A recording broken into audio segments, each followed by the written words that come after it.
எனக்கு அந்த பிரச்சனை இருக்குது. தூங்க முடியல. இவங்க எல்லாம் என்ன ஏமாத்திட்டாங்க. இந்த மாரியா நடிகை வனிதா பார்த்தீங்கன்னா, எமோஷனலா ஒரு சில விஷயங்கள் வந்துட்டு ஷேர் பண்ணியிருக்கிறாங்க. ஸோ நடிகர் விஜயகுமாரினுடைய பேத்தி தியாவினுடைய திருமணம் செய்தி இப்போ இணையத்தில் வைரலாகிட்டு இருக்கிற நிலையில, நடிகை வனிதா தனக்கு இருக்கிற வித்தியாசமான ஒரு நோய் குறித்து பேசியிருக்கிற வீடியோ பார்த்தீங்கன்னா இணையத்தில் வைரலாகுது. அதோட தன்னை சிலர் ஏமாத்திட்டாங்க அப்படிங்கிற மாதிரியாவும் அந்த பேட்டியில் பார்த்தீங்கன்னா உருக்கமாக வனிதா பேசியிருக்கிறாங்க. ஸோ என்ன நடந்துச்சு அப்படிங்கிறத டீட்டெயில் அதில் நம்ம பார்க்க போகிறோம். ஸோ அந்த வகையில் நம்ம வனிதாவுக்கு பெருசாக அறிமுகம் தேவையில்லை அப்படிங்கிற மாதிரியா நினைக்கிறேன். ஸோ இவங்க பார்த்தீங்கன்னா நிறைய சர்ச்சைகளில் வந்துட்டு அடிபடுறவங்க. பர்டிகுலர்லி திருமண சர்ச்சையில் பார்த்தீங்கன்னா வனிதா பயங்கரமாக அடிபட்டிருப்பாங்க. அதே போல் பார்த்தீங்கன்னா வனிதாவினுடைய குடும்ப பிரச்சனையும் பலருக்குமே தெரிஞ்சது தான். அவங்களுடைய அப்பா விஜயகுமாரோட ஏற்பட்ட தகராறில் பிக் பாஸ் ஷோலையே போலீஸ் வந்து வனிதாவை கூட்டிகிட்டு போனது எல்லாமே ஒரு மிகப்பெரிய அளவில் பரபரப்பை ஏற்படுத்தி இருந்துச்சு. அதுக்கப்புறமா வனிதாவினுடைய வாழ்க்கை எல்லாமே பார்த்தீங்கன்னா திறந்த புத்தகமாக எல்லாருக்குமே தெரிஞ்சது தான்.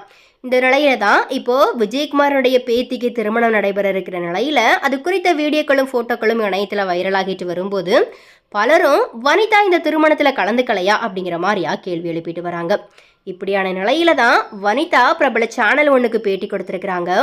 அதில் அவங்க பேசும்போது என்னுடைய அம்மா ரொம்பவே கோவப்படுவாங்க. நான் இவ்வளோ சத்தம் போடுறேன் அப்படின்னா இது என்னுடைய அம்மா கிட்ட இருந்து கூட எனக்கு வந்திருக்கலாம்.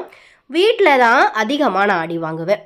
ஆனால் என்னுடைய தங்கச்சி ஸ்ரீபாப்பா எந்த தப்பு செஞ்சாலும் அடி வாங்காமல் அழுதே சமாளிச்சிடுவா அப்படிங்கிற மாதிரியா சொல்லிட்டு இருக்கும்போது நான் எப்போதுமே ஸ்ரீதேவியை ஸ்ரீபாப்பா அப்படிங்கிற மாதிரியா கூப்பிடுறதுனால சிலர் அது குறித்து கேள்வி எழுப்பிட்டு வராங்க.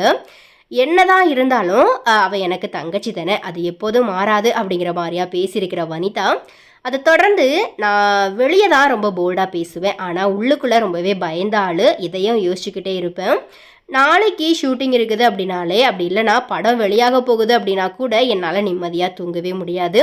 அதே போல் நான் நிறைய உறவுகள்னால ஏமாந்துருக்கேன். அது நட்பாக இருந்தாலும் சரி, வாழ்க்கையில் உள்ள உறவுகளாக இருந்தாலும் சரி, அவங்கள நம்பி ஏமாந்துருக்கேன். நான் அவங்கக்கிட்ட உண்மையாக இருக்கிறேன், ஆனால் அவங்க தான் என்கிட்ட உண்மையாக இல்லை. நான் எல்லா விஷயத்தையும் எல்லார்கிட்டையும் சொல்லிடுறேன். இந்த மாதிரியா அம்மா உயிரோடு இருக்கிற வரைக்குமே என்ன திட்டிக்கிட்டே இருப்பாங்க, ஆனால் என்னால் எதையுமே மறைச்சி வைக்க முடியாது.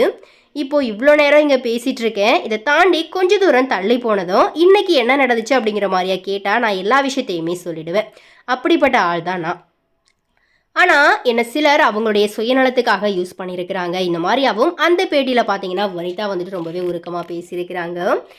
அண்ட் அதே போல் பார்த்தீங்கன்னா இப்போது வனிதாவினுடைய அதாவது விஜயகுமார் அவர்களுடைய பேத்தியினுடைய திருமணம் எல்லாமே பயங்கரமாக போயிட்டுருக்கிறதுனால வனிதாவினுடைய ஃபோட்டோக்கள் அதில் எதுவுமே இல்லை அப்படிங்கிறது நமக்கு தெரியும். ஸோ அதனால் பார்த்தீங்கன்னா வனிதா இந்த திருமணத்துக்கு அழைக்கப்படலையா, ஸோ ஏன் வனிதாவை மட்டும் இந்த குடும்பத்தில் வந்துட்டு ஒதுக்கி வச்சிருக்கிறாங்க அப்படிங்கிற மாதிரியா ஒரு சில பேர் பார்த்தீங்கன்னா வனிதா மேலே கண்டிப்பாக பரிதாபப்பட தான் செய்வாங்க. பிகாஸ் விஜயகுமார் அவர்களுடைய குடும்பம் நம்ம பார்த்துருப்போம்.